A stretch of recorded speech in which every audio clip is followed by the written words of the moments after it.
Muy buenos días. La reflexión del día de hoy la tenemos en el libro de Lucas, capítulo 18, versículo 35 al 43.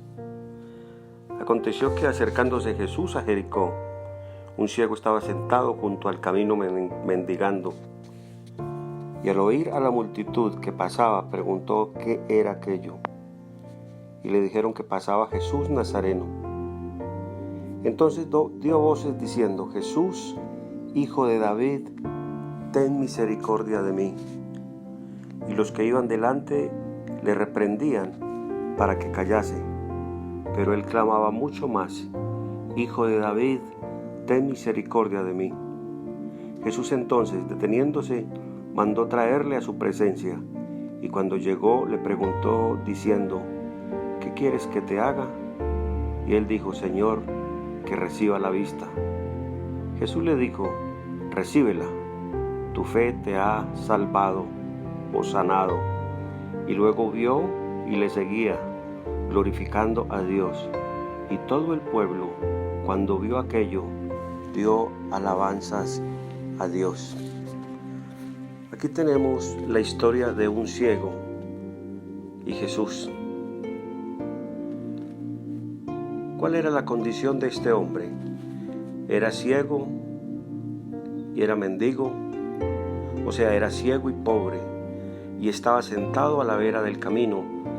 Quería decir que eran aquellas personas que de alguna manera los tenían en poca consideración, como que no valían nada. El ciego preguntó qué era aquello. Vamos a mirar entonces algunas condiciones para tener un milagro ante Jesús. Lo primero que hace el ciego es preguntar que qué era aquello. Se interesó. Era un ciego interesado en lo que pasaba. Todo ciego pregunta. Todo ciego afina su oído. Y todo ciego ve por los ojos de otros, porque no puede ver por los propios. Lo primero entonces era que este era un ciego interesado. La segunda, se enteró que pasaba Jesús Nazareno. La segunda condición es enterarse quién es Jesús. Preguntar por Jesús. Cuando él vio que Jesús estaba pasando por ahí, lo vio como una oportunidad única en su vida. La tercera condición, comenzó a gritarle, a clamar: Jesús, Hijo de David, ten misericordia de mí. Él sabía pues que era una oportunidad única en su vida. Seguramente este ciego había escuchado de Jesús en otras oportunidades. Y los que iban adelante le reprendían para que no gritara.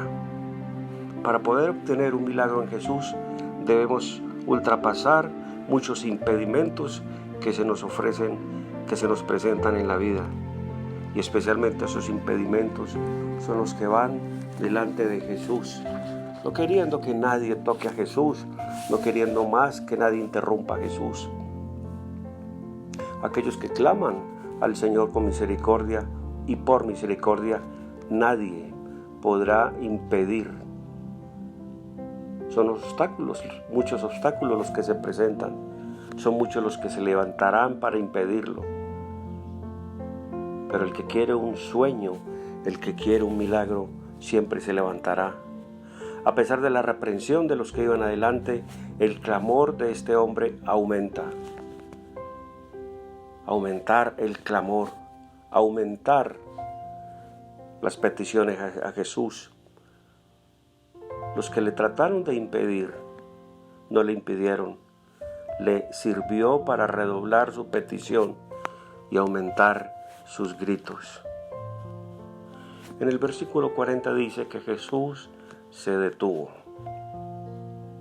Una persona que va en pos de un milagro es aquella que llama la atención de Jesús, lo hace detener. Jesús se detuvo, mandó traerle a su presencia. Otra característica especial es: hay que estar ante la presencia de Jesús para ver el milagro. Jesús le pregunta, ¿qué quieres que te haga? Ahora, era un ciego, pero también era pobre. Suponemos, no tenía trabajo, no tenía casa, no tenía posesiones, no tenía nada. Y ante la pregunta de Jesús, posiblemente la gran necesidad que se tiene se puede cambiar. Señor, que reciba la vista. El Señor le dice, recíbela, tu fe te ha salvado. La fe, el requisito poderoso para recibir un milagro de Dios. La fe es esencial en la vida. La fe no nos hace las cosas más fáciles. La fe nos hace las cosas posibles. La mejor manera para agradecer al Señor después de un milagro es glorificarlo. El ciego lo glorificaba, la gente lo glorificaba. ¿Saben una cosa? En este tiempo de pandemia he visto de muchas maneras cómo el Señor está respondiendo ante las necesidades de los ciegos, de los enfermos, de los que no tienen comida. En esta época el Señor está diciendo, ¿qué quieres que te haga, hijo? El Señor está respondiendo a su pueblo. ¿Qué le responderías hoy si el Señor se presenta delante de ti y le dice, hijo, ¿qué quieres que te haga? El Señor está respondiendo. Es tiempo, pues, de ver la respuesta del Señor e ir a clamar por esos milagros. Que Dios te bendiga en este día.